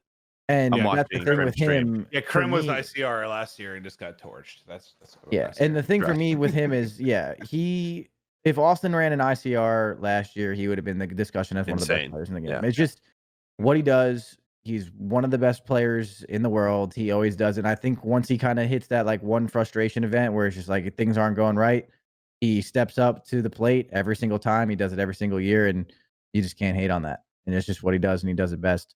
They're And winning. the fact that now Slasher is in that mode again is a scary thing for the league and every team that's playing against them, because now Optic is here to compete again, and that's huge for them. So I'm super happy because I really do have a lot of respect for him, and I think he's incredible. So I love watching him play good. Watching him get the MVP last year, even when I was coaching him, was awesome. He's a player. As much criticism as he gets, he is a very, very selfless player in game. He'll go in first. He'll do what like needs to be done, and he'll call you out on your bullshit. And it goes a long way eventually. Like once he kind of gets over that hump. So I gotta be I'm this happy for guy. him. I gotta be this guy. I'm gonna swing it in the negative direction now. Go for it. I apologize beforehand. This team isn't gonna win champs how it is right now. They're winning. Well, I'll call it that's now, London. that's not what we're really saying though. I still think with all They that could, though. gas. That's what I'm saying. Okay, with all that gas though, I will long say time one for thing. I do think that they're still A player short. a player short I agree. of That's what I'm being saying. being a great team. I I think this really- was a good weekend to show consistency with this Yes. squad and that they could compete. But the Yes. thing is like they're hardly going to be a favorite. Right Like, now. Just right with now. some of the other rosters in the league. Just to be Yes. straight up honest with you. 100%. Some of the And other don't get rosters me in the league wrong, right they could now. have their superstars. They could have a better dashy performance, like you said, being a final, maybe sneak one. Do I think that's going to happen at a champs? I don't know. It could. It But could. you're saying the percentage of it happening is Yeah, low. Yeah. I think they could do it, but Is there a roster lock when it is? I don't know. there is a date. I don't Is know. there a Yeah, date? when I it don't know. is that soon? That's a good point. Is this the team you're going to champs with? Well, no. What I was more wondering is that the team they're off this tournament. They have the same team 2 weeks from now. That's what I'm wondering. You I see what my don't point think is? they do. Yeah. I don't think they Do do. they have I don't this think they team do. going into champs? You know, so it's just like, what do they do though? I don't know. It's just some of the rosters that They're have been right formed, there. I know. I totally see your point, and I don't even think you're really being negative. I think you're just being realistic in the sense of wanting to win more. Yeah. We're talking about this Optic roster right now, and forget about what we're talking about. We're talking about Slasher in this Optic roster. Yeah. These guys don't get second and and they're happy. We're gassing them up because of how terrible they've been all year for their Yeah. standards, right? So fourth place and second place looks good for them. You know that TJ Dashy and Slasher and Kenny and all these and Chino, like they're not getting second and fourth and being like, oh yay, we improved. So much better. Yeah, that's not what they're doing. So at the end of the day, they're still definitely frustrated, and improvement's nice, and we're talking positive things, but you know they want more than that. So you're not making a negative point. I wouldn't say you're being negative. You're just being realistic. They're not. They did not win. They did not win. Is there another So- Bristini floating around where they can get real cheap? I guess my point is like it's a bad way of talking about it, but it's kind of realistic. Like all this No. is pointless if they're trying to like what's Yeah, their there's a goal? silver lining there, but you're completely right. What's their I don't goal? know. I guess I've been under the assumption this entire time there will be a change eventually, Right, And I've so- seen enough from this team with Chino to think they can win an event. So we'll see what happens. But Yeah. they've got what basically a month now to figure it out. And then They're on the incline, which is good. and let's go back but- to the positive. yeah. We saw the Slasher magic, bro. God damn, can that guy Mhm. take over? Guy's He's one of incredible. my favorite players to watch, dude. He's one of my favorite players to watch. He has been for a long. And he's time. not always talked about as much as he should be sometimes. And Yeah. I think Jackson once made a joke about how like Jackson from 100 Thieves made a joke about how like for how good Slasher is and like how talented he is, like the fact that he's like not like one of the biggest brands in Call of Duty or something was like so funny just because like the way sometimes Austin comes off to people, you kind of think he can be like kind of an ass, but he's really not, and he's just so good. So it's just Well, it he was was- funny. We were joking about it one day. I remember that, but it's true. He's not like scared to do stuff. Granted, he's not like Mhm. great on social media compared to others, but like He's not at all. one of the reasons I loved him whenever I asked him to come on like hot mic always a yes, and he was always incredible. Like, Well, he's a great person always willing overall. to do stuff. Yeah, but I mean, like, Yeah. he's not like afraid to like be in the limelight or like grow his brand. No. He's just not like, I don't know. Some people have it, some people don't. When it comes to just how to sort of sell your stuff for that type of, social Well, media. he just doesn't care. He He doesn't says what care. he's on. No, Yeah. he says what's on his mind, and he does not give a fuck about anything No, else. but I mean, And- Austin's not tweeting out like tweet bait, like clickbait. Yeah, no, Yeah. yeah. That's what I mean. He just doesn't care. That's not what he's about. Austin's there to win championships and win. Period. Done. Be the best player he can be and be the best player in the world. Like, That's what he's there for. Go watch all of Scump's Twitter videos. Now imagine Slasher doing that. Just not a slasher thing. No, it's just not. Yeah. But Scump's videos are great. I'm not trying to knock him, but Oh, just so, Scum produces is great different. content. oh, they're Yeah. amazing. But imagine Yeah. like Slasher doing it. It's just not happening. Not yet, at least. He's still, yeah. so. All right. Just what it is. OGLA looked good. Minnesota, another yikes. Uh-oh. Warning signs? Uh-oh. Yeah.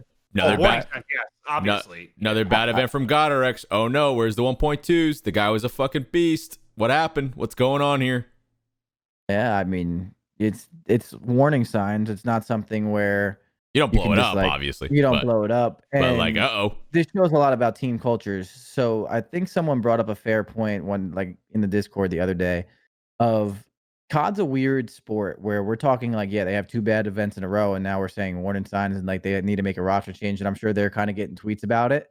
But at the same time, Brian tweeted about it. Yeah, the was one it- night, was and it him? I responded to him about it too. I don't remember what you responded to, but it is a fair point where like where is that like tough love like through thick and thin kind of thing? Like, yeah, it's warning signs and they do need to get better. If they have the right culture about it, I wouldn't say it's warning signs, but if they have the wrong egotistical stupid like Okay, so shitty here's practices, my it's point different. to that though, right? Yeah. Like in this is what I was trying to make a point to him is that so if they achieve victory with this lineup, it is the ultimate goal. What everybody wants is that you were the roster at the start of the year who wasn't supposed to win. You worked your ass off and you won.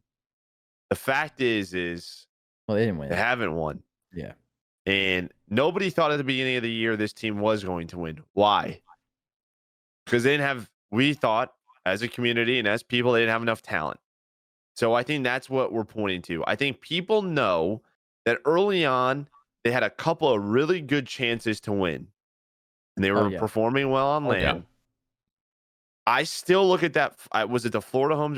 When they played the Dallas home series, when they played the Mutineers, their best shot at probably winning this year, and they lost. And they blew it. Yes.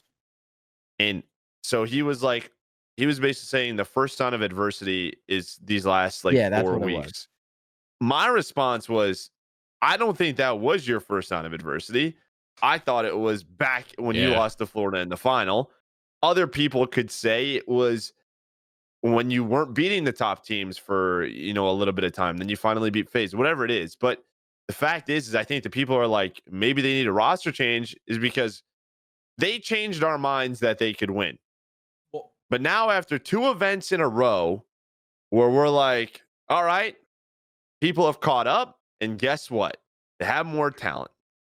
So now people are thinking, how does Minnesota get back? See, that it depends on how you view the team, because I still view the team that a team that's overachieving based on expectations. But Agreed. if you change Yeah. your mind, if you are a fan that changed your mind that this is a team that should be winning, I can understand why you think they need to change. I just I never shifted to the point where I think this is a team that should be winning. I think it's a team that can get to a final. I think it's a team with a chance to win a final. I think it's a team that's overachieving more than we thought they could. So I think you stick with it. But I can understand that POV from what you're saying. It just depends how you view it. If you view it as this is suddenly a contender who should be winning events Well, every time, then As you yeah, say, I mean, if you view them as a favorite going into events, then I see what you're saying with like the standards. But yeah, Maven's point is fair to that.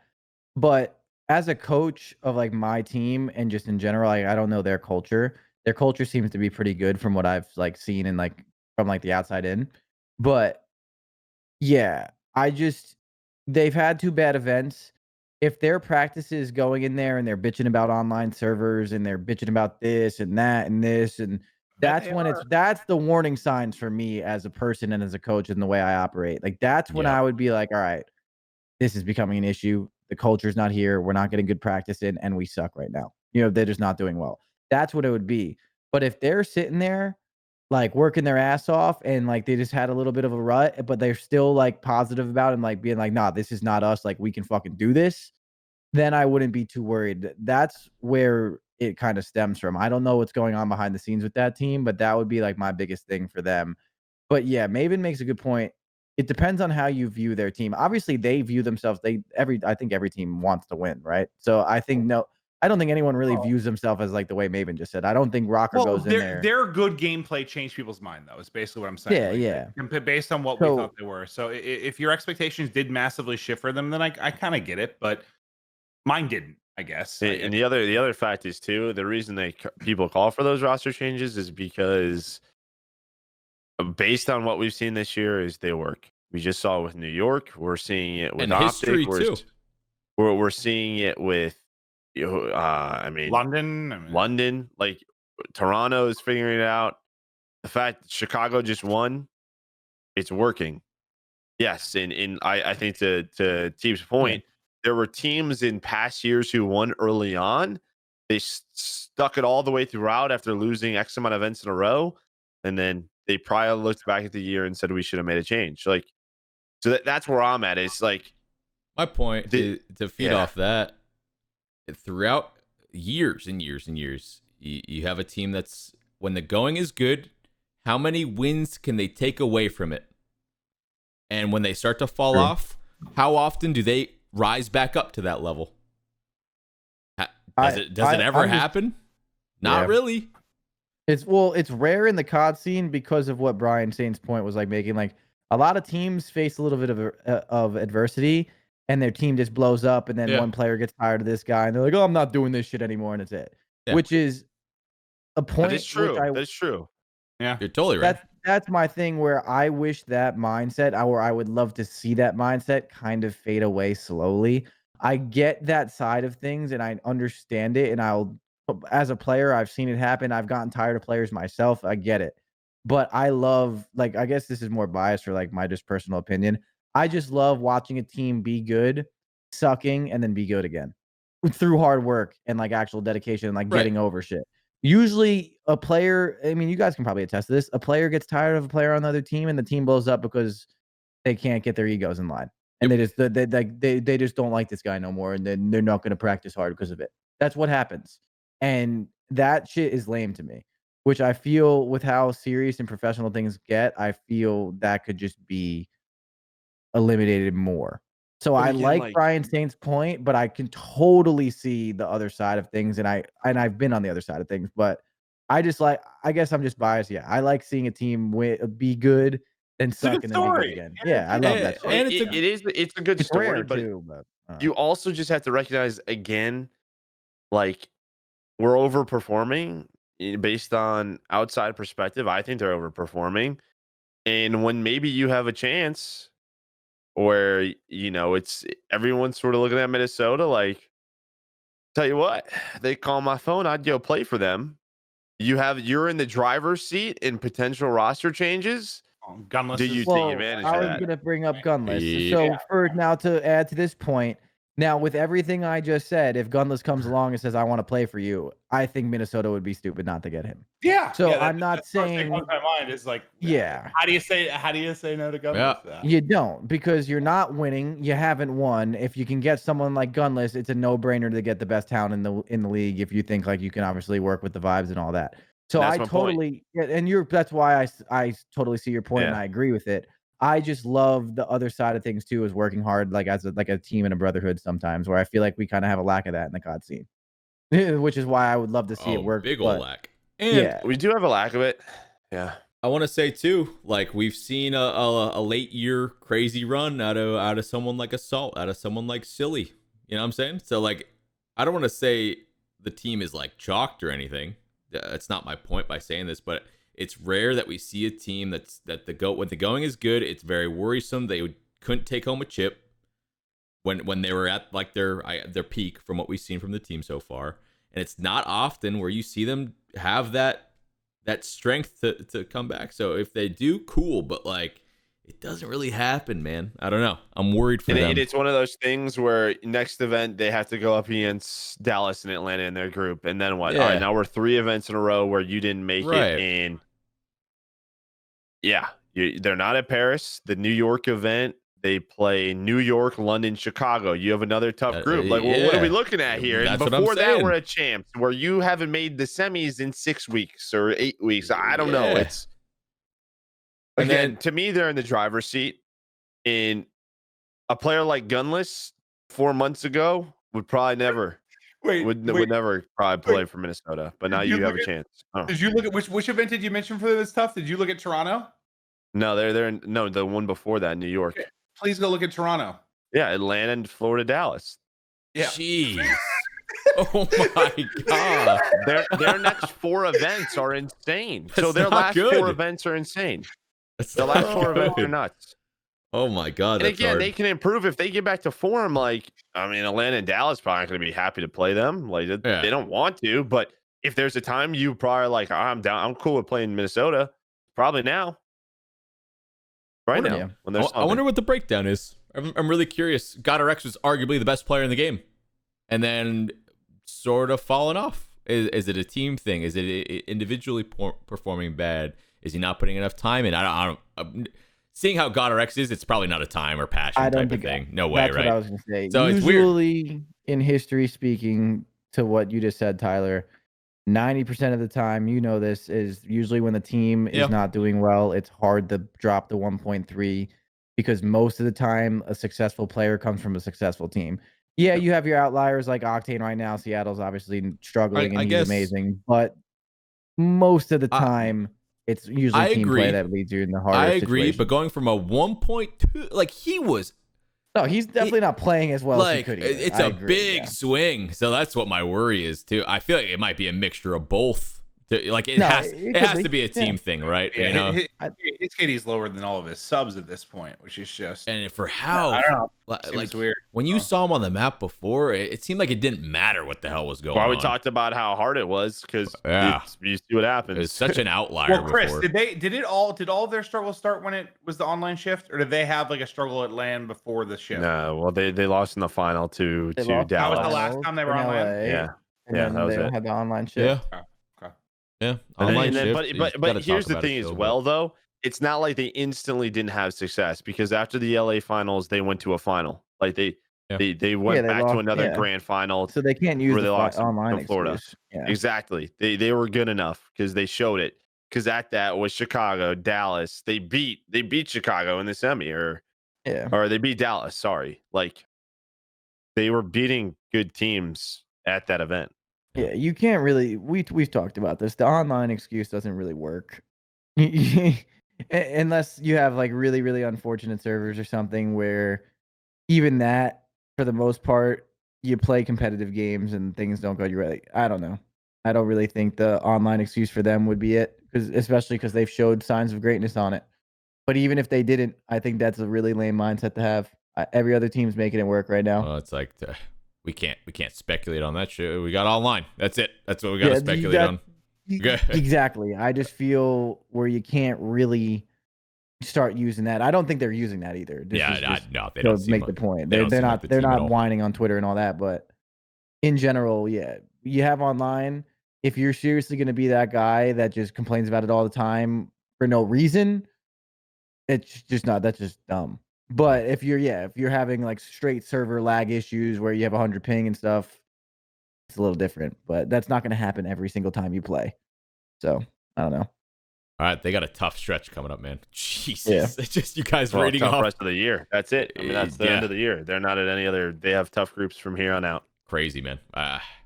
Resilience. Let's see if they can muster up something, man. If they can make it out one of those groups, that's very impressive. They can do it.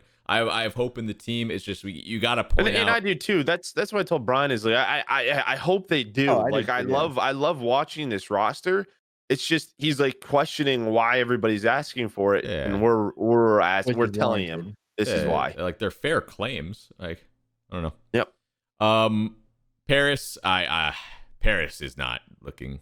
They're not trending upward. I'll say that. I don't even know what to. No. I don't even know what to say did about you like this the role team. change? No. Well, they went back to it. Den's played No, really well. Den's went back yeah. to main AR. I don't and like they played- anything. He played really well. I don't like anything they're doing anymore. Yeah, but that's kind of what I was getting at. I just didn't know. Yeah, I mean, I don't have a lot to say to Paris except the fact that like they I mean, Luka played really well. Luka played extremely well actually. Should have been Chicago. Yeah, I just think they look at the Chicago series and are probably tilted after that. Yeah. Yeah. I just don't even. What what do you do? Do you talk roster change? Is this the team they're going? They have good subs, don't they? If they ever needed to go down that route.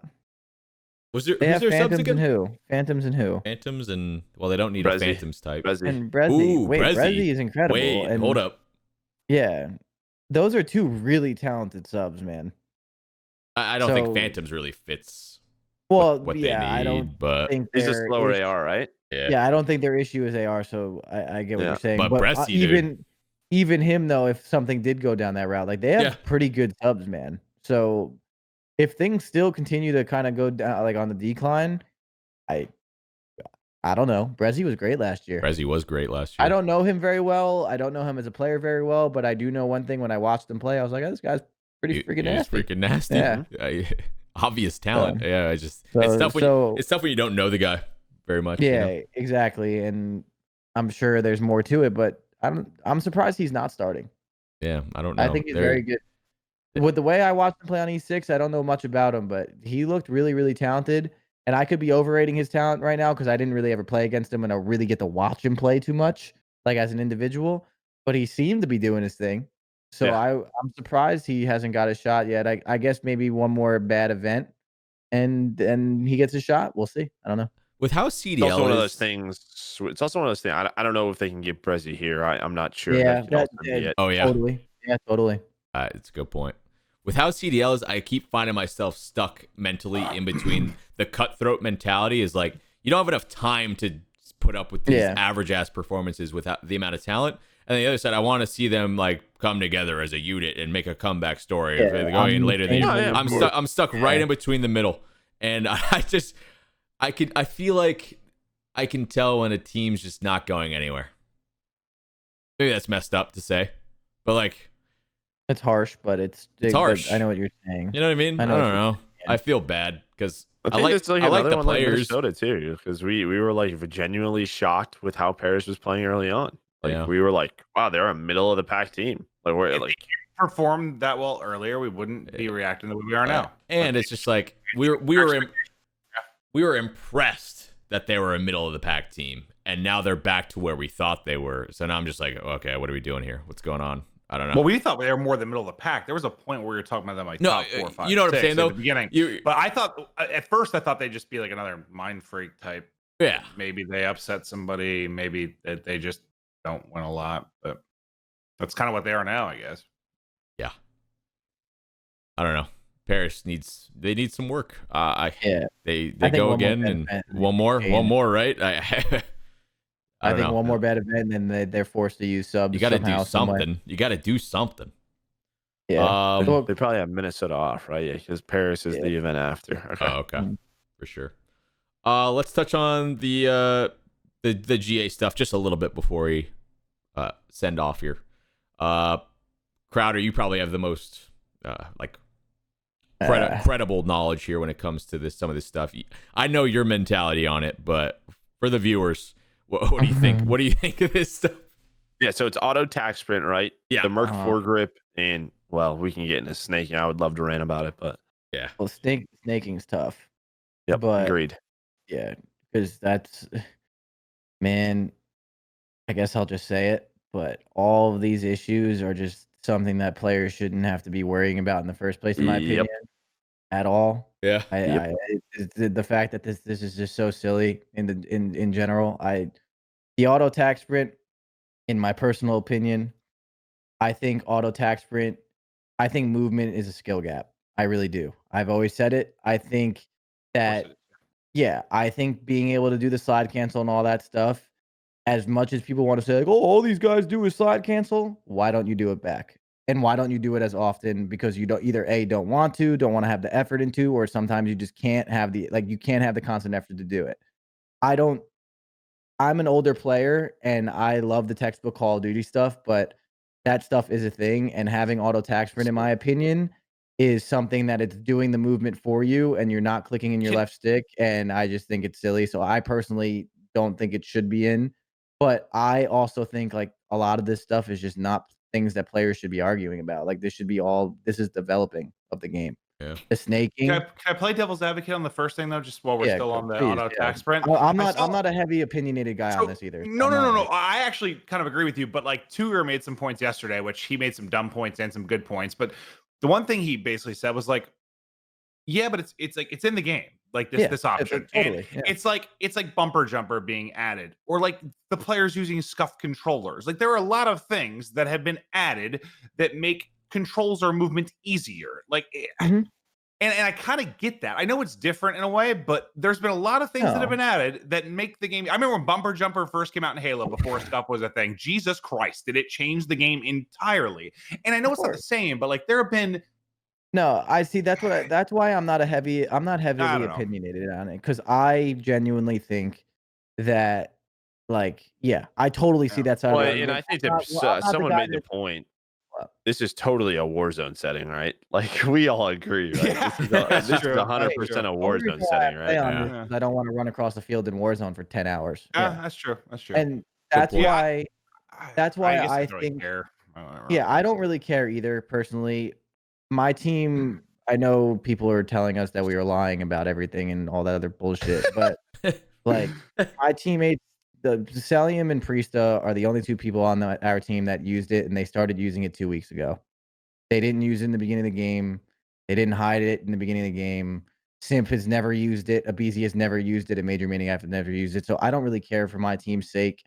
I think players that can abuse movement like that, it takes a little bit of talent, and there is a skill gap. So personally, I would like to see it out, but I don't really care.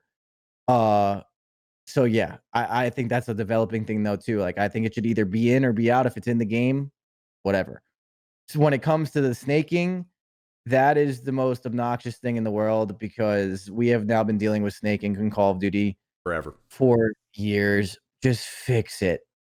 Just fix it. Treyarch has found ways to fix it in the sense it's hard because now you have players that blatantly fixed the NIW, didn't they? Yeah, slightly, yes. But then you have players that lay down and reload. What do you want the guy to do? Not get back up? Seriously, when you Zuma taking crap for that thing the other day, I was like, no, what? That's not snaking. That's what I mean. Staying alive. That's what I'm saying though. Right there, you have Zuma. He gets shot. He reloads. He goes down behind the desk. He knows in his head that when he pops back up, he is at the advantage. But what do you want him to do there? Just not fucking stand up and just be like, hey, kill me, guys. I don't want to snake. Yeah. So, and the thing is when a player does that, I've been a player and this guy just fucking snaked me again, and you get mad about it, but he might have not meant it. If you're doing it blatantly, that's a different story. You could tell when they made it. Yeah, but still, either way, if you're playing for $400,000 each right now, Tyler, and you're in the first map of Hardpoint, Zuma gets a kill, reloads, you put him the one shot, he snakes your teammate on accident, and then does it one more time, but like you put him one shot, you don't get the trade, he lays down again, reloads, comes back up, and kills you at the good timing, you're going to think he's snaking for 400K. And now you're in the back of your mind like, fuck this guy, he's doing it, I'm doing it, and everything goes to shit. Then my right stick's getting worked. I'm fucking up and down. Exactly. And I don't think players should have to be worried about this. We're in a huge franchise league. Where is the developer support of at least trying to address it? Yeah. No? Am I that crazy to ask that? No, you're right. No, you're right. Like snaking's just not the same combo as something like a gun being and that's GA'd. why I think GAing it. The fact that players are trying to GA shit, in my opinion, right now to make the game not less abused is stupid. And I think it's unfair to the players. And I'm usually the guy that doesn't take the player side all the time as of lately. I think it's unfair to them. I think there should be developer support of the game, of at least trying to fix it, address it, or something. Other developers have done it in the past, but they just aren't doing it. And I feel bad for the players that they even have to deal with this. There's a lack of effort when it comes. And there's probably a lot of people who don't know what snaking is. Just so you understand, and the reason why it works in Call of Duty is, say you're standing behind something you can drop shot. Basically, the camera, you go all the way prone, you come back up, and because you can go from standing to prone as quick as you can in Call of Duty, it basically the server doesn't register that you're up before you already are. So there might be a person in front of you, he sees you up, and you're already starting to shoot at him. That's basically what it is. So the only option is to slow down how quickly you can go from standing up to proning, Yeah. right? Which is what we had in Black Ops 4. You couldn't do that. That's why drop shotting stunk.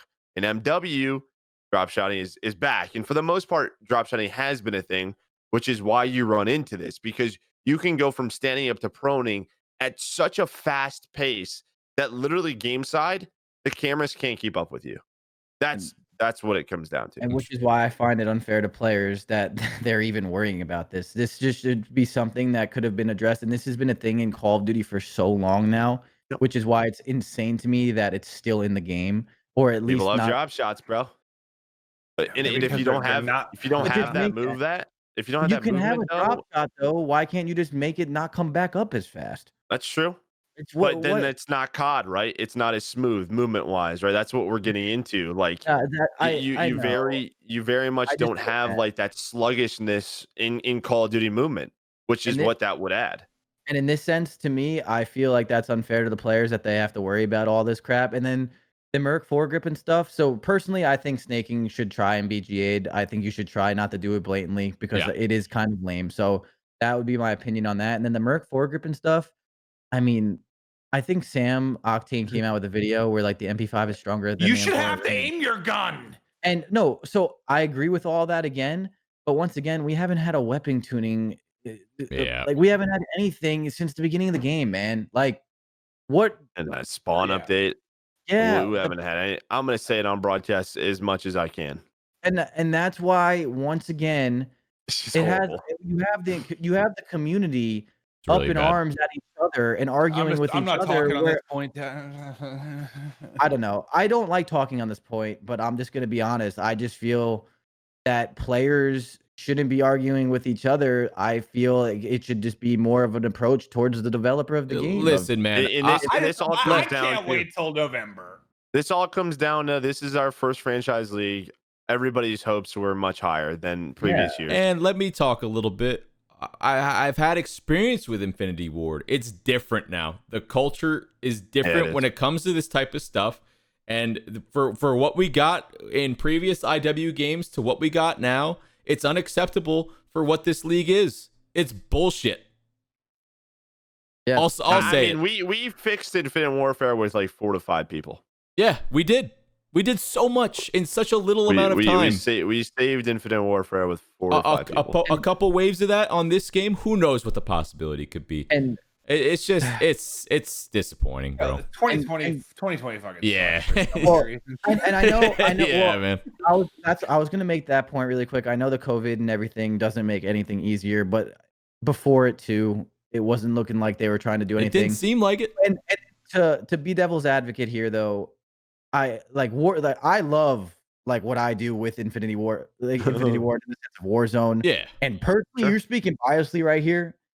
Take the competitives out of me, where I'm not on this podcast right now, and you're just talking to me from a streamer's point of view. I fucking love Warzone. I love Infinity Ward. I'm having so much fun. So I'm not saying like they suck. I'm not trying to say that.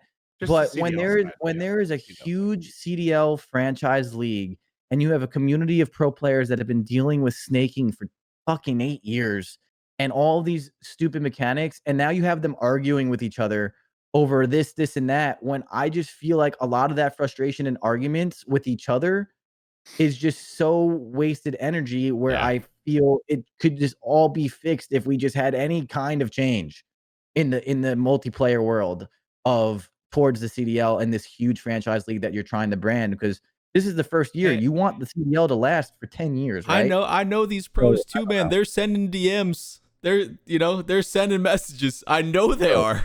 Yeah, I'm not trying to shit on IW too much in that sense, because I do love everything that they do in the sense of personally for me and the Warzone, but man, like you gotta give us something in the CDL, please.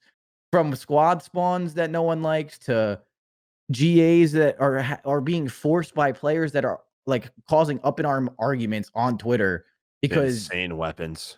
Because of insane weapons. It's just give me an MP5 nerf. A little bit. A slight just a nerf. little something. And it doesn't even have to be overall in the game here. That's why I'm not saying nerf the MP5 where if you go on Warzone, the MP5 now sucks. I'm saying, where's my CDL nerf on the MP5?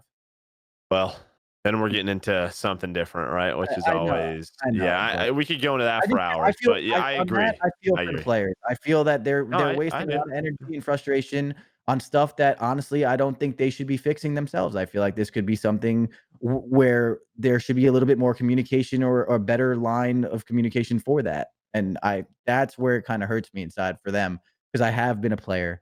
And I don't know, like league office side and whatnot. I'm sure they're trying their hardest, but the fact is like it's also different. I would imagine, like, because we had Eric who was out there, and he would go to like the studio once a week and probably bring up points. I would help him with those points. The fact is, I'm not sure. I'm not sure what that communication is like because I'm not there anymore. But yeah, it's. I had high hopes because I knew what we did in IW. Higher hopes. Yeah. Let me just say that.